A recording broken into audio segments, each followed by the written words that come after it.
All right, folks, today I want to talk about your business as a legal entity and a tax structure. And as boring as that may sound, Bueller, I assure you it's more exciting than a three-ring circus because setting up your business correctly can result in you saving money. Would you like to save some money?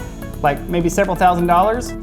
Mr. Gray. Yes, the answer would be, Yes. Far too many people have made a terrible hobby out of flushing money down the toilet. I mean, paying too much in taxes. And I don't want you to be a part of that fast-growing hobby. If you're new here, I spent my entire career in the small biz startup world. I started businesses, I sold businesses, I retired while still in my 30s. And while that doesn't magically make me a tax attorney or a CPA, I do have some real-world experience on the matter because I have walked the walk, not just talked the talk. I've hired plenty of lawyers and CPAs, and I want to pass on some of this valuable information to you. So without further ado, and since you're doing all the work in your business, let's try to save you some money.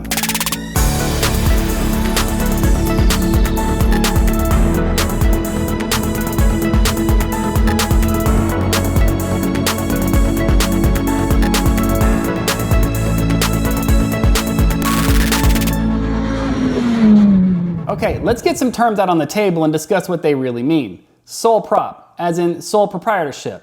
That would be you operating a business of any kind if you haven't formally formed some type of legal entity with your state. That means it's unincorporated, single owner, and all the money and taxes show up on your personal 1040 tax return with the dreaded Schedule C, which we'll talk about later. If you just started doing business, selling stickers, building websites, mowing lawns, and you do what you do and people pay you, you're a sole prop. And in this scenario, you are your business and the legal entity is you. You make all the money, you expense whatever you can, and then you have the tax burden on anything that's left over. That also means that if you're mowing a lawn and run over somebody's foot and you chop off their pinky toe, that newly nine-toed person can sue you and take you for everything you're worth. Boy, that escalated quickly. I mean, that really got out of hand fast. it jumped up a notch.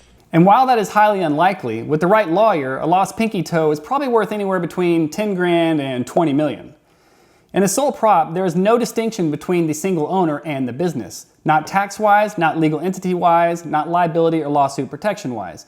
And that brings me to a bullet point you need to understand. Every business is two things, even a sole prop. All businesses, all entities are a legal structure and a tax structure. Even big giant companies like Amazon, they are a legal type and they are a tax type. You can have a company or an LLC and still be taxed as a sole prop. Or you can have a company or an LLC and be taxed as an S-Corp. That's up to you. You get to choose your legal entity type and you get to choose how you will be taxed. If you simply form an entity because it feels more legit without considering how you'll be taxed, I guarantee you'll be flushing money down the toilet. yeah. Now, quick sidebar.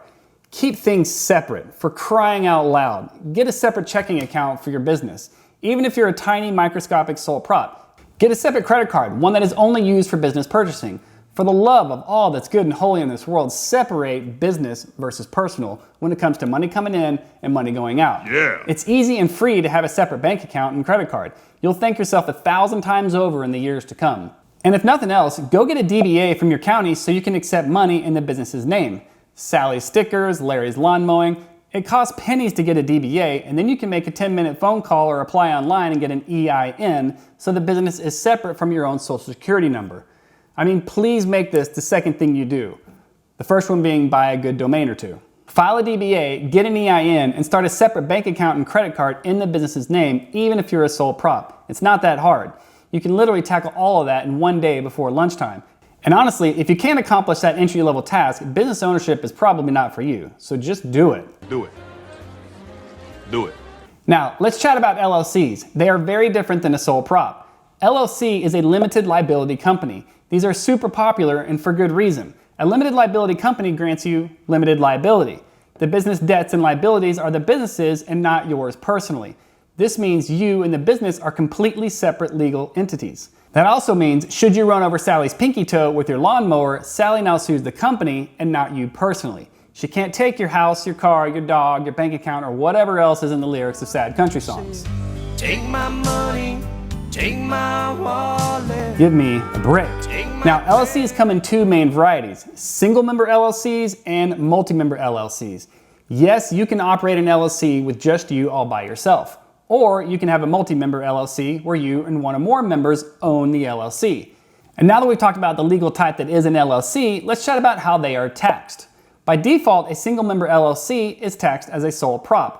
Also by default, a multi-member LLC is taxed as a partnership. Think of it like multiple sole props.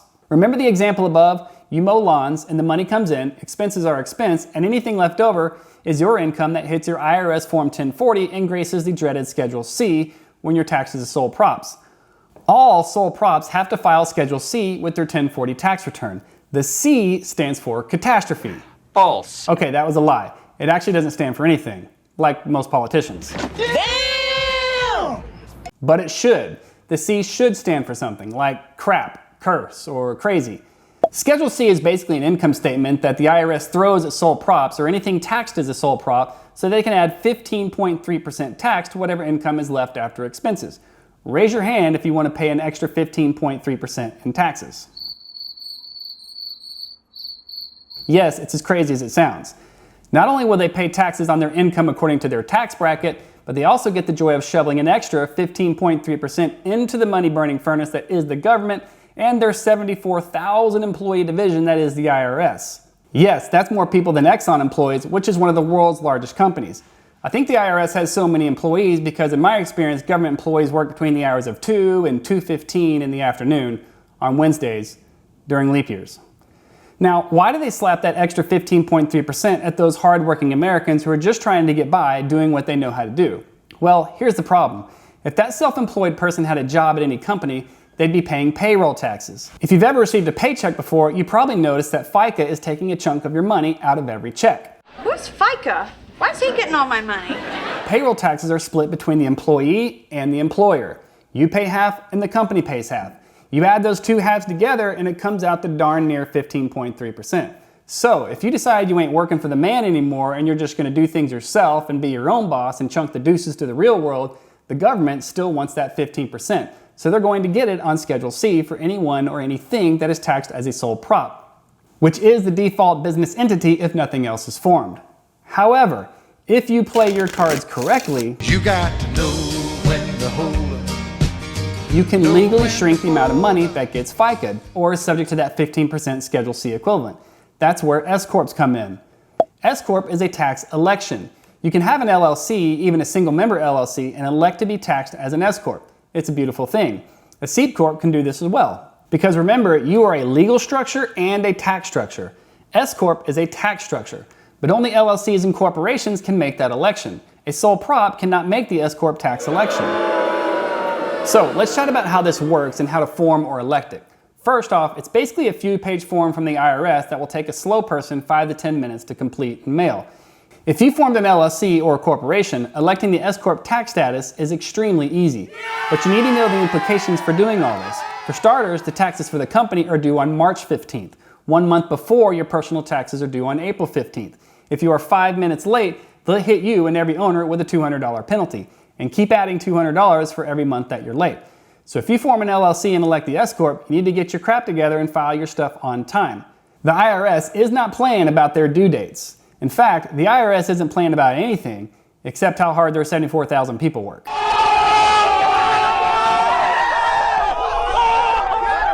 Now, pay attention because I don't want you to miss this. If you form an LLC and make the S-Corp election, you now have some choices to make that impact your tax burden, or should I say, how much money you're going to save. Here's why. Even if it's just you and a single member LLC with the S-Corp election, you are now an employee of the business that you own. The company makes money and then you decide how much of that you'd make as a salary and how much of that will be an owner distribution, like profit sharing. Let's say the business makes $100,000 for nice round numbers' sake, and there are $20,000 in expenses. That's $80,000 in profit. There you go. There you go.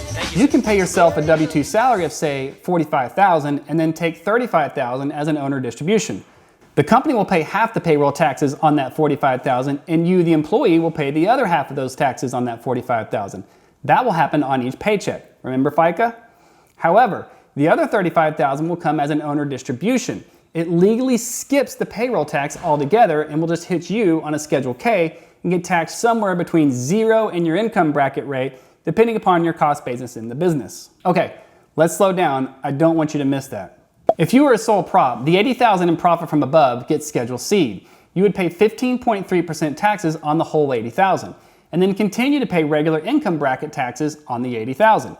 If you are an LLC with the S-Corp election, you get the payroll tax Schedule C equivalent on whatever you decide your salary is, as in not the entire $80,000. It could be 40, 45, or whatever. So the 15-ish% overall payroll tax, only hits your salary. K-1 owner distributions skip that tax legally. So let me ask you a question. Would you rather pay the government 15% tax on $80,000, or would you like to pay them 15% on some number good and less than $80,000? That's a softball question. You should nail this. Now, if you're a quick-thinking, rule-adverse person with control and authority issues like most entrepreneurs, I know what you're thinking.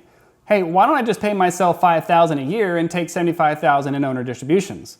Well, you're not going to do that because the IRS would show up with rubber gloves on and audit you into a nightmare until you cough up some more money. Oh, come on!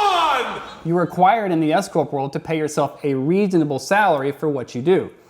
Unfortunately, a $5,000 salary and $75,000 in distributions isn't reasonable in the eyes of the IRS.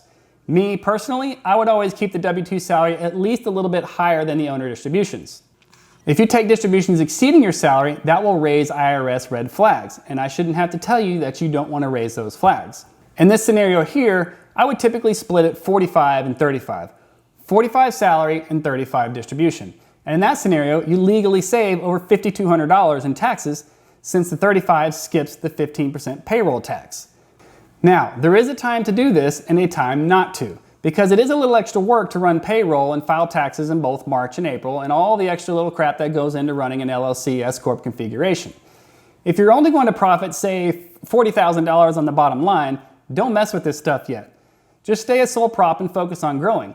At that point, the benefits aren't material enough to really produce the tax savings. Or let's say your business is buying real estate and renting it out. That's also a time to press pause on the LLC S-Corp theme because of how that income is taxed. But let's say you're crossing $50,000 in profit and moving towards growth, selling widgets, consulting, haircuts, or whatever, then it's time that you start considering additional structure and tax guidance. CPAs are simply too cheap compared to what they're worth to you.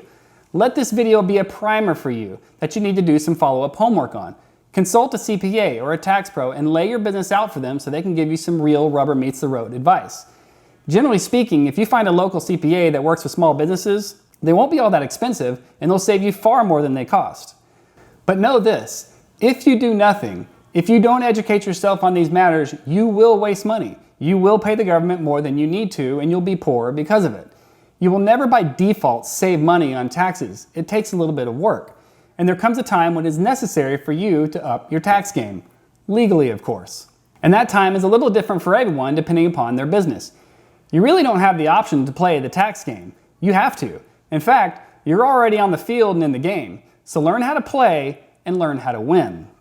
Hey, thanks for watching. I truly hope this helps you. If you got value out of this, punch like, subscribe, and ring that bell for me. I've got a lot more videos coming that are geared for people just like you. Take care, y'all.